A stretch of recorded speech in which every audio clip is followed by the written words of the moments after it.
I was able to look at the general manager of the team and say, go fuck yourself. And I'm like, I'm leaving. This is it. I'm done. Like, this is the defining moment. I will never play football in this league again. And when I think of my teammates who didn't have the education, who don't have the support system, who didn't have the other career opportunities that I did, they would have foolishly signed that piece of paper. And a lot of them did. And now they're broke, and now they're hurt, and now they have no means, by which to support themselves, and they are totally screwed. I have horrible memories, like where I've run in and hit a guy at a wrong angle and my neck just twitched a little bit, and all of a sudden, I knew what I did. Shooting pains down my arms, into my leg. Not only would I want to block the guy in front of me, but it was like, I got to get out of here, in one piece. Like, I'm looking at the clock, not thinking how much more time's left till we win this game. It's like, how many more snaps do I have to take, and can I bite down, on my lip hard enough to try to make it through these, before my arms fall off. And I bought into the system with everything I had, so much so right away that I would have taken probably anything that they put in front of me. And I had complete trust in the medical staff. By 3 years in, where I knew exactly how to load my doses. I'd take 200 milligrams of Vioxx, I'd take 400 milligrams of naproxen sodium. After games and stuff, you'd go all the way to the injectables, where they would shoot you up with Toradol. I had a rack of orange bottles on my counter that looked like something an 80-year-old heart patient would probably take every day.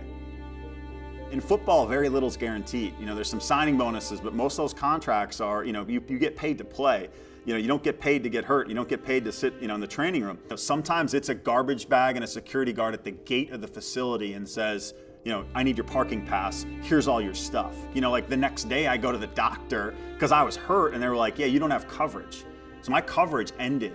The minute I got pushed out of the locker room, and handed all my stuff, and it was over. I mean, there's no here's what you do now, here's what you do next. It's you're done. And they've, tried to strong arm me into an injury settlement, taking a few $1,000s, when I have a contract that's worth hundreds of thousands of dollars, and I have medical bills, and I was put in a room and told, and this is the other part of kind of the collusion that goes on here is that, a coach who's been in the league for 40 years looks you dead in the face and says, you need to sign a piece of paper, or, I'll call every team and make sure you don't play again. I know everybody in this league. I mean, the deal they offered me wouldn't have covered the cost of a single MRI. And I would have waived my medical insurance forever for a neck injury for $10,000. It wouldn't cover 10 minutes of having a specialist look at it. And luckily I was in a position where, I had a great education, I had a strong, family there to support me, and I was able to look at the general manager of the team and say, go fuck yourself. And I'm like, I'm leaving. This is it. I'm done. Like, this is the defining moment. I will never play football in this league again. Yeah, I mean, the concept of a multi-billion-dollar business trying to remove a right that every worker has to, workman's comp in every state, to specifically say that football is exempt from that, which they've passed now in a few states, is completely insane.